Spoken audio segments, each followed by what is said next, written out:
cuando las encuentren aún así en piezas permanentes inmaduras. Oye, ¿por qué?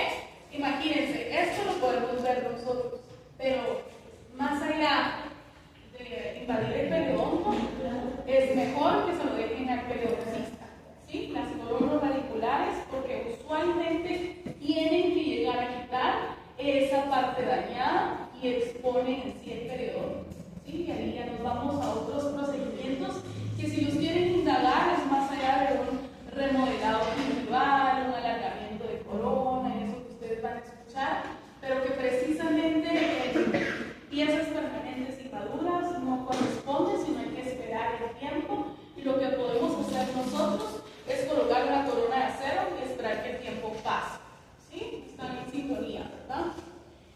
Pero es un reto, ¿sí? Más que endodóntico es periodontal y es mejor esperar. Este es un ejemplo y muchas veces pasa cuando los premolares apenas nos están diciendo hola, pasa. Oye, ¿sí? Sin embargo, aunque pase, uno le explica y le explica a los papás, pero trátelo, pero mírenlo. Lo más importante es uno explicarle a los papás lo que está sucediendo, y a veces podemos buscar un diagrama para que entiendan por qué solo podemos colocar una coronita de acero y esperar el tiempo prudente. ¿Sí? Vamos con la fractura radicular. Esta creo que es de la que menos nos converge a nosotros, porque esta ya es a nivel endodóntico, pero sí quise ponérselas para que ustedes poco a poco la entiendan y sepan que existe, y si radiográficamente ven una, no se olviden a qué se debió y qué tratamiento tuvieron que haberle hecho, que prácticamente es nada, ¿verdad? ¿Sí? Entonces, se fractura una parte de la raíz, puede ser de cemento, de dentina o pulpa, y normalmente esta es la menos frecuente. Hoy en el 3% de los casos ocurre, pero los traumas en los niños son muy frecuentes. Casi siempre la respuesta es que los conductos radiculares se vayan cerrando. Y ustedes van a pensar, ¿y ahí cómo le voy a hacer la endo si se está desapareciendo el conducto, verdad? Entonces, tienen que ir pensando en que el diagnóstico, primero que nada, va a ser bajo radiografías, y sobre todo si tomamos algunas como anguladas, mesializadas, distalizadas, no precisamente ortoradiales, que son aquellas que tomamos en dirección recta porque no se ven, ¿sí? El tratamiento es que lo dejen en su posición original, por favor. Si son niños, que haga presión digital, ¿se recuerdan? Y si no, si de verdad es mucha la movilidad, que por favor no haga la extracción, sino que haga un tipo de ferilización. Ya vamos a ver cómo se hace una ferilización de 2 a 4 semanas, dependiendo qué involucre, ¿sí? Hay patrones de cicatrización para que ellos sepan, sin embargo, esto no nos involucra a nosotros, pero quiero que sepan que existe. Está cuando tenemos una línea de calcificación en medio de los dos segmentos fracturados, cuando se nos formó tejido conectivo en medio, ven que no hay tejido calcificado, y cuando todavía ya tenemos un hueso interproximal y tejido conectivo. Y finalmente, cuando no hay ni tejido de cicatrización ni nada, sino está la continuidad del conducto y hasta lesión que tenemos. Cuando les pase esto, por favor piensen que ustedes solo van a tratar la parte coronal y cervical que hay. Nunca van a lograr atravesar hasta el tercio apical sobrante, ¿sí? Este puede que le pasen 3 cosas. Puede que se reabsorba solito, eso es el 100% de las veces o 90%. Puede que al tiempo vaya a venir y va a quedarse estático completamente y nunca jamás pueda volver a molestar, o puede que ya en fase de maduración necesiten una bisectomía, que es un procedimiento ya más profundo, donde hay que quitar ese pequeño tercio apical, porque está causando molestia muy raras veces, sería un 0.0001%. ¿Sí? Sin embargo, para estas fracturas esperen que exista cicatrización, y realmente el pronóstico es pobre, porque normalmente si ya existió fractura radicular, en algún tercio, ya sea medio, cervical de la raíz o el tercio coronal, hay alguna infracción del esmalte que nos va a llevar a una fractura completa. ¿Sí? Se los digo porque ha pasado y es muy común.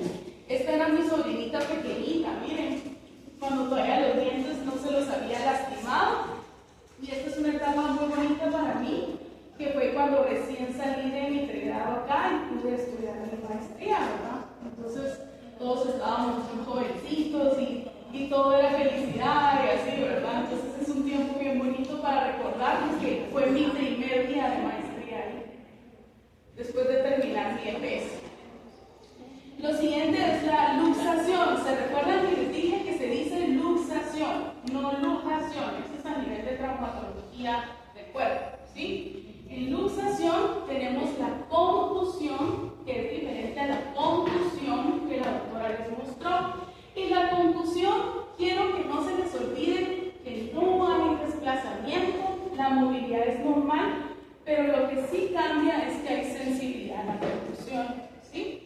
En la subluxación, nosotros tenemos sensibilidad a la percusión y la única diferencia de una subluxación a una contusión es que en la subluxación vamos a tener ligera movilidad.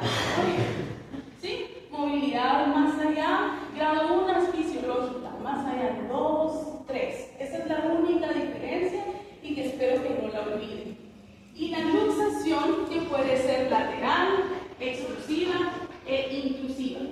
Lateral, que se mueve hacia bucal, lingual, distal, mesial. Extrusiva, que el desplazamiento es hacia coronal. ¿Se recuerdan que lo vimos en las piezas primarias? Y la inclusiva, que el desplazamiento es hacia la dirección adentro del alveolo, ¿verdad? Así de sencillo, pero nunca se les olvide cómo pronunciarlas y cómo es su clasificación, ¿sí? Las primeras dos, lo que es contusión y subluxación, no ocupan tratamiento, chicos. De verdad, solo den visitas de control. 3, 6, 12, 24 meses, 48 meses y así sucesivamente van tomando radiografías porque posiblemente los conductos se calcifiquen, ¿verdad? Y las luxaciones sí tienen que, por favor, ustedes tienen que feminizar. Algunas varían en el tipo de semanas que son, pero normalmente en general son 4 semanas de feminización. Pero ¿qué es una férula? Pues, ¿cómo se hace? Vamos a ver, ¿sí? La extrusiva es la única, cuando se sale un poquito del alveolo, es la única que nosotros vamos a feminizar por 2 semanas. De ahí, las demás son por 4 semanas, ¿sí? Y no se les olvide que la intrusiva lo único que puede hacer es una pequeña recolocación, ¿ok? Que literal es jalarla con un corte y dejarla al nivel al que está. Les voy a mostrar un vasito por ahí. Esto es intrusiva, solo tiene que recolocar. Esto es intrusiva, esto es extrusiva, la palabra está mal acá, extrusiva, tiene que recolocar y férulizar por 2 semanas. ¿Sí? Ya vamos a ver que es una férula y cualquiera de las laterales usted reposiciona siempre con la técnica digital, ¿sí? Reposiciona y es la que más tiempo se feruliza. Porque acá el diente ya tuvo movimientos, ¿verdad? ¿Sí? Esto es una férula. ¿Sí? ¿Con qué se creen que se hace una férula?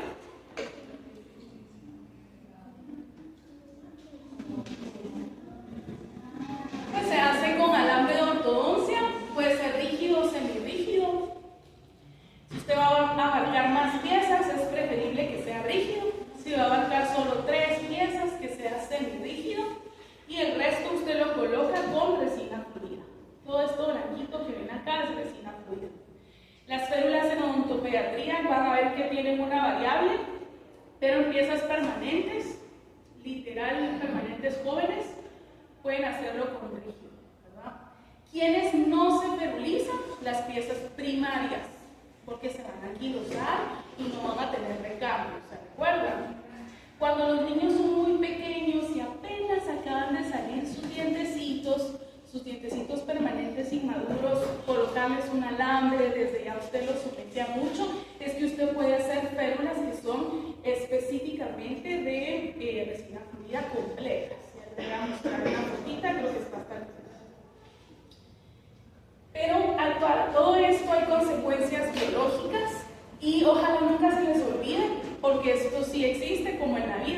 usted hace algo malo y lo recibe después, hace algo bueno y también lo recibe otra vez. Entonces hay consecuencias de cada uno de los traumas.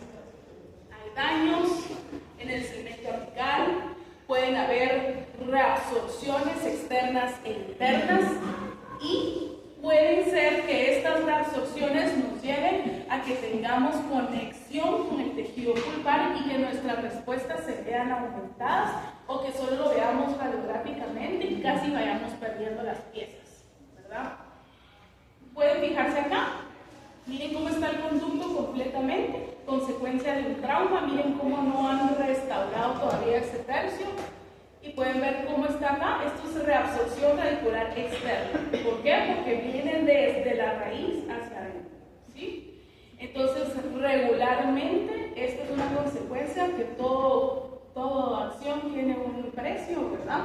Y que regularmente el tratamiento es que usted entre la parte endodóntica y que pueda ya aplicarlo a nivel quirúrgico. Les tengo un caso bien bonito que logré hacer de eso, para que lo entiendan, y también existe la reabsorción radicular interna. Imagínense con un agujero de este modo, cómo logramos entrar. E imagínense en los premolares, es muy común por el odontoma vaginado que les mencioné, ¿se recuerdan? Más en nuestra población de Occidente. Finalmente, abducción. Y creo que con esto vamos a quedarnos todos como ala, de verdad, sí existe, ¿verdad? Y la abducción no es nada más y nada menos que el desalojo completo del diente del alveolo. La técnica es que de verdad es una intervención de urgencia y para eso estamos nosotros, para tratarlo de emergencia, porque va a ocasionar daño al aparato de inserción y la respuesta va a ser necrosis pulpar, ¿sí? Entonces dice que usted puede intentar reimplantar un diente media vez a la velocidad de 15-20 minutos, pero seamos sinceros, con el tráfico de Guatemala, ante un accidente, ¿qué hacen ustedes para mientras con ese diente, verdad? Entonces ahora hasta los colegios tienen el medio apropiado, que es solo suelo fisiológico, que lo mantienen en refrigeradora, ¿verdad? Ya venden los frasquitos hechos para que puedan usarlo, porque es algo, imagínense en los colegios con qué frecuencia ocurre, ¿verdad? Se tiene que preparar la raíz, siempre agarrarlo de la parte coronal y de esta manera se hace. ¿Pueden ver? ¿Tienen alguna duda por ahí? ¿No? Acá está el hueso alveolar, las células del ligamento periodontal y la pulpa. Literal en la abducción es el desalojo. ¿Todo bien por ahí? Quiero que vean cómo las fibras se van a quitar completamente del lugar del alveolo. Y vean qué sucede con las fibras. Por esta razón, que se queda la mayor cantidad de células alrededor de la raíz, es que usted nunca tiene que agarrar la pieza del lado radicular. Usted lo agarra de la porción coronal, ¿sí? Y desde esa porción intenta reinsertar, hacer el protocolo que les voy a mostrar. Estos son casos de abducción. ¿Pueden ver acá? Este es el caso de abducción, lástima que no se ve el alveolo. Siempre tomamos una radiografía para ver cómo está el lugar del alveolo.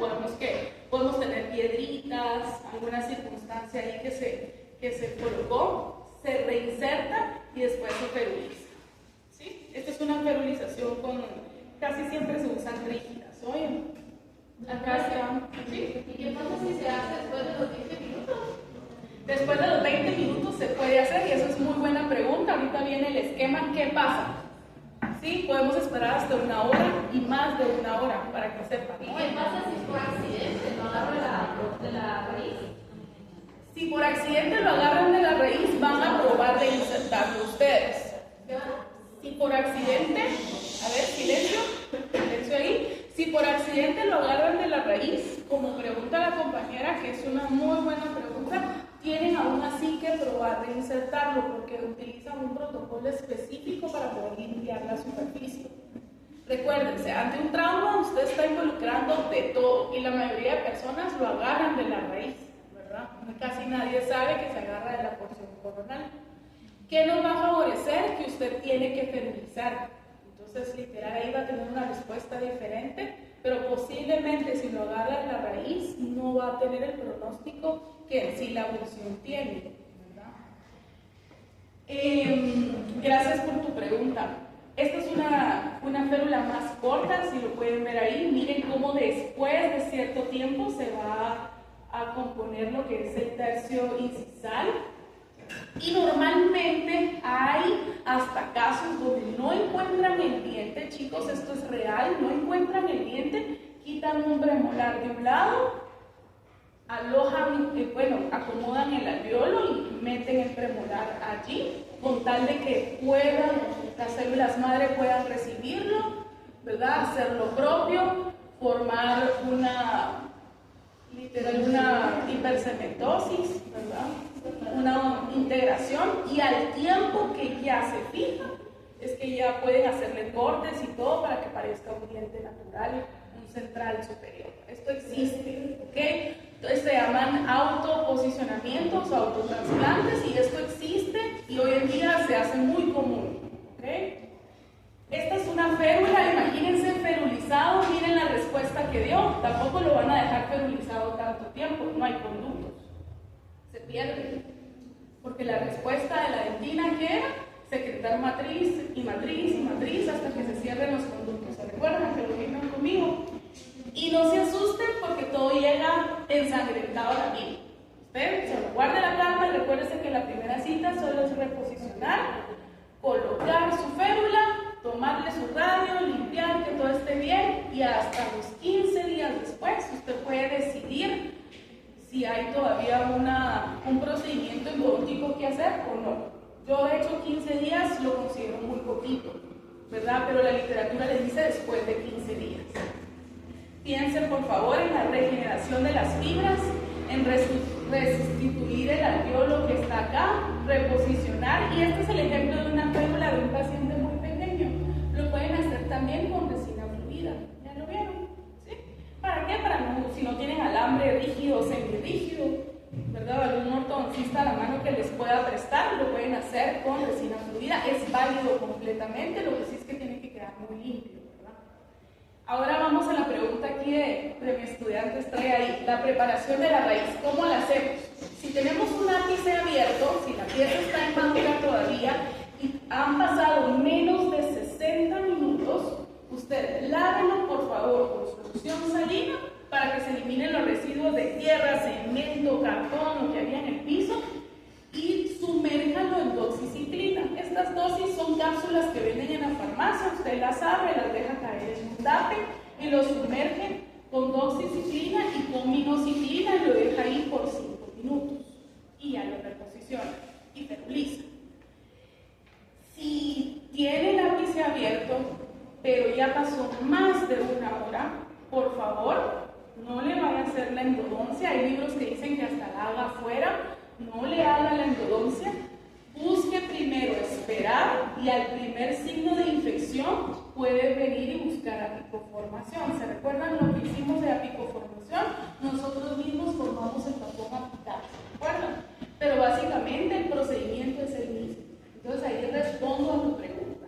Cuando el ápice esté abierto y ya pasó más de 1 hora porque había tráfico, porque la maestra no avisó, la niña se rió y no lo dijo, entonces lávelo con solución salina para eliminar residuos, tenga a la mano doxiciclina y minoxiclina, lo verte, lo remoja por 5 minutos, lo reposiciona y coloca pelo. ¿Qué pasa si el lápiz está cerrado? Ya por ahí niños de los 10, 11, 12 años que de verdad pasa.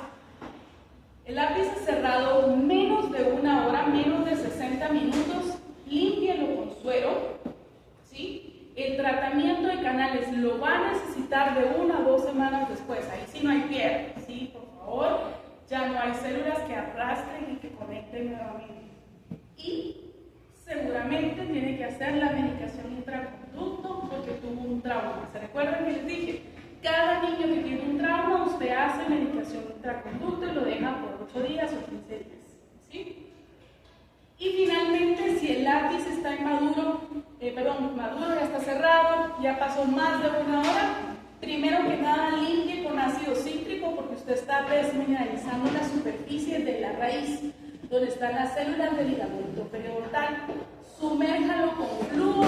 Qué difícil, porque primero flúor a la mano, solo tenemos materiales que contengan flúor, pero no flúor en sustancia pura. Y denle seguimiento de 6 meses hasta 5 años y seguramente va a necesitar la endo inmediatamente. Acá es donde los libros le dicen, hagan la endodoncia afuera porque va a ser más fácil y reimplanten. Solo es acá. ¿Bajo qué situación sería esto? Creo que es muy complicado, creo que es mejor ser precavidos, ¿verdad? Llevar el protocolo de la mano, intentar reinsertar primero, fertilizar, darnos seguimiento. En el 90% de los casos, los dientes con abulsión, hayan pasado más tiempo o no, el cuerpo lo recibe porque son de él, le pertenecen, son autorreimplantes. Nosotros los endodoncistas hacemos reimplantes intencionales, o sea, yo saco una pieza, hago endodoncia afuera y la vuelvo a meter, corto los ápices y fertilizo, no digamos una abulsión. ¿Qué es lo que dictamina? El tiempo, el lugar, cómo, cuándo y dónde. A veces fue afuera en la grama, estaba súper sucio y desde ya los medios no eran los adecuados. De eso depende, pero en el 100% de los casos usted debe probar reimplantar, me lo prometen, ¿sí? Y las secuelas. Creo que con esto nos quedamos más. Este fue un caso que vi, creo que fue el año 2024.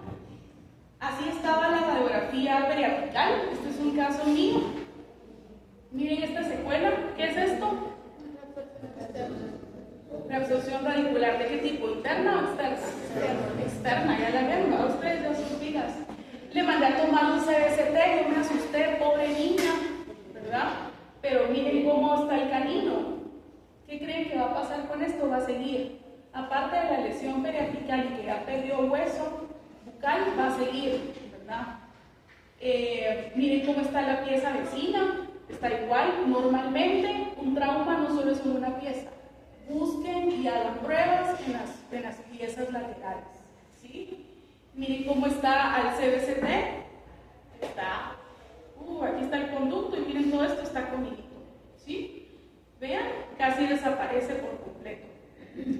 Entonces, después de hacer un tratamiento de conductos, hay que levantar la encía, esto lo hace un periodoncista, hay que buscar la lesión, limpiar la lesión, hay que colocarle cementos tricálcicos. ¿Se recuerdan que les dije que necesitan de humedad? ¿Verdad? No importa que haya sangre, usted lo coloca, tiene que ser talentoso colocándolo para que esté ahí siempre y finalmente tiene que dejarlo, por ejemplo en este caso usé Biodentin, eso lo venden aquí siempre y con esto recubre por completo y después puede ponerle un injertito de hueso para que la paciente no siga perdiendo más hueso. Y finalmente en las radiografías lo vemos así, el antes, ¿verdad? Con áreas y el después del canino. Aquí el canino no sale acá, pero acá. ¿Verdad? Eso hacen los materiales. Este es otro pacientito, de verdad que muy jovencita, pero los traumas también se pueden dar por piezas retenidas. ¿Ya vieron esta pieza que está aquí? Atravesada. Todas estas piezas retenidas nos causan traumas, sobre todo en los sectores en donde se encuentran. Por eso es que los dientes supernumerarios hay que tenerles respeto y no muchas veces se dejan ahí, ¿no? ¿Sí? Y esta es otra pacientita que me recuerdo mucho de ella, Abigail, de 9 años. Miren sus centrales. Las mujercitas desarrollan más rápido que los varones. Miren los ápices cerrados, ya están cerraditos. Miren el nivel de reabsorción, pero mírenla físicamente. ¿Verdad? El dientecito completamente azulito. Esto ya es un signo más allá de la reabsorción. Y resulta que tiene un hermano pequeñito y le dio un gran golpe enfrente, ¿verdad? Entonces pasó tiempo y toda esa sangre se desoxida y esa oxidación forma que el diente se pigmente. Primero empieza como amarillento, después migra a ser cafezón, después azulito, hasta que de verdad el color ya es más fuerte, ¿verdad? Quiero que miren las irregularidades del esmalte que por sí tiene. Y bajo esto miren el CBCT, casi que ya no hay esmalte, ¿ya lo vieron? ¿Sí? En vista sagital, coronal. Vean cuando entré, estaba vital ustedes. Miren el sangrado, la pieza estaba vital. Entonces no siempre lo que uno ve es que cree que está necrótico, ¿verdad? Estaba vital. Hicimos la cita de medicación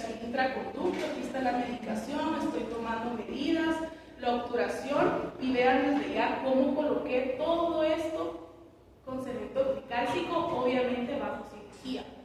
Desde ya con endodoncia cambió mucho el color y todo porque se quita todo ese material, pero tuve que llegar a la etapa más fuerte para levantar encía y buscar a qué nivel estaba la reabsorción, ¿verdad? Y estas son consecuencias tardías después de un trauma. A la nena nadie la llevó después de que el hermanito le pegó, nadie, ¿sí? Y pues ya después de esto se hacen los implementos de adhesión necesarios para vivir, reposicionar encía y que la nena se encuentre bien. Hay clasificaciones que son bien difíciles de estudiar, pero hay clasificaciones y por ejemplo la nena Abigail estaba en una clasificación 3 de reabsorción. Pero finalmente los casos se pueden llevar y las consecuencias siempre ocurren, ¿verdad? Yo les agradezco muchísimo el espacio, el tiempo y ahora sí nuestro momento de preguntas. A ver, decime. Doctora, en caso de que la pieza tenga lápiz inmaduro y se reduce, y el paciente después usa ortodoncia, la pieza se va a mover, ¿no? A ver si te entiendo bien. La pieza está inmadura. Se feruliza. Y se vuelve joven. Se reimplanta y el paciente va a pasar. Ahí después usa ortodoncia, ¿se logra mover esa pieza o...? Esa es una pregunta que de verdad creo que no lo mencionamos y qué bueno que ella lo ve. Miren, hay algo muy importante. Si una pieza sufrió trauma y el lápiz está abierto y esa es la pieza de trauma, usted tiene que dejar inactiva ese segmento. ¿Ya me entienden? Ese segmento de ortodoncia tiene que estar inactivo. Si usted activa la ortodoncia, que es literal colocar el bracket y hacerle presión a los laterales y todo eso, y esa pieza sufrió trauma, usted lo único que va a hacer es iniciar un proceso de osteoclastos. ¿Qué quiere decir eso? Reabsorción más de la cuenta. Si hay una pieza que sufrió trauma, el ápice está abierto, ustedes no le van a poner ortodoncia a esa pieza, pueden activar las laterales. Eso lo hacen los ortodoncistas y a esa pieza específicamente la dejan sin activación, como el caso de Pedro Novales. Él tuvo esa pieza sin ortodoncia activada. ¿Por qué? Porque si tuvo trauma, no han hecho protocolo de trauma, la pieza se va a reabsorber. Sí o sí no va a haber cierre primario con ápice ni paredes dentinales gruesas. La pregunta de ella es excelente, ya has tenido oportunidad, ¿verdad? ¿No? Sabe bastante. Sí. Pero, o sea, al tiempo después, como a unos 5 años después, la pieza se pone, está anquilosa. Sí. Ya no se va por la ortodoncia. Miren ustedes, en piezas anquilosadas lo que hay es una hipercementosis. De hecho, cuando ustedes les hacen este sonido a la percusión es muy diferente al otro, es un sonido vacío, le decía, ¿verdad? Cuando hay anquilosis, esa pieza específicamente no se va a mover. La doctora tiene toda la razón porque está súper bien adherida a hueso, perdió el espacio del ligamento periodontal. ¿Qué es lo que se hace? Estéticamente la ortodoncia lo que manda ahí es a restaurativa para que coloquen algo enfrente, hagan algún corte y le coloquen en forma de herradura al arco, pero normalmente algo que ya se anquilosó, y ustedes ven, ¿han visto piezas anquilosadas? ¿O no? ¿No han visto anquilosis? ¿Sí? El espacio del ligamento periodontal, ese espacio ya no se observa, sino es pieza con hueso propiamente dicho. Y cuando ustedes la tocan a la percusión, es que ese sonido es diferente si la tocan a las demás. Pero si una pieza ya se anquilosó porque ya tiene hipercementosis, la puedes ver, ni con la mejor ortodoncia, ni Invisalign, aligners, lo que sea, va a sufrir movimiento. Eso es muy clave que lo hayas dicho. Y gracias por la observación. ¿Sí? ¿Sí? Doctora, fue en la abducción. Ajá. Digamos que si reimplantó el diente. Sí. Y a los días se pone necrótico. En una punción, el diente siempre se va a poner necrótico, chicos. Esa es la respuesta. La pulpa se va a morir. porque hubo un rompimiento apical transitorio. ¿Sí? Literal, el diente se arrancó del penacho de nervios. Se llama rompimiento apical transitorio. La respuesta de una avulsión siempre va a ser necrosis pulpar. Eso es clave. Entonces la endo, lo único que tienen que esperar es que la hagan a las 2 semanas después la endo. No la hagan de inmediato. Va a ser muy doloroso o seguramente pueden, como están manejando el trauma y esto, hasta transportan el conducto, lo pierden, perforan y ya se echan a perder el diente. Pero el protocolo le dice 15 días después porque seguro se va a necrosar. Si tiene ápice abierto y maduro, ya saben que le tienen que colocar el tope. ¿Ya se dieron cuenta? Apicoformación. Pero la avulsión siempre se necrosa, ¿sí? Gracias, doctora. ¿Alguna otra duda? Digo que hay que cuando, creo que en la parte de la avulsión, cuando hay que detectar también colocar el flujo, pero digo que no se consigue ese flujo. ¿Cuál es el flujo? Casi siempre en farmacias venden, y esa es buena pregunta, gracias a ti, casi siempre ese flúor lo venden como fosfato de flúor acidulado, describen los libros, porque nosotros acá no tenemos el flúor en concentración pura, apenas la tenemos en la sal, en algunas marcas de sal, en los grifos en Guatemala, con lo que nos cepillamos los dientes, en la pila, en el chorro, en el grifo, no hay flúor en esas aguas, entonces en sí, consistentemente, usted lo puede sumergir en fosfato de flúor acidulado. ¿Saben cuál es ese? Tal vez ustedes ya solo usan el barniz de flúor, pero es un botecito así, que era rosadito, ¿se recuerdan? ¿O no lo vieron? Es un botecito, todavía hay unas casas comerciales que lo tienen, es rosadito, usted puede sumergir ahí, pero seamos sinceros, ya casi no utilizamos fosfato de flúor acidulado, entonces normalmente el protocolo se queda en solución salina y lo más importante es agarrarlo de la corona, reposicionar y periodizar, ¿verdad? Pero respondiéndote sería FFA, fosfato de flúor acidulado, porque no hay flúor en presentación sola, ¿verdad? ¿Tienen alguna duda ustedes? ¿Sí? ¿Estamos bien? ¿Aprendieron? ¿Sí? Entonces, damos por terminada la clase, ¿no? ¿Todos firmaron la listita?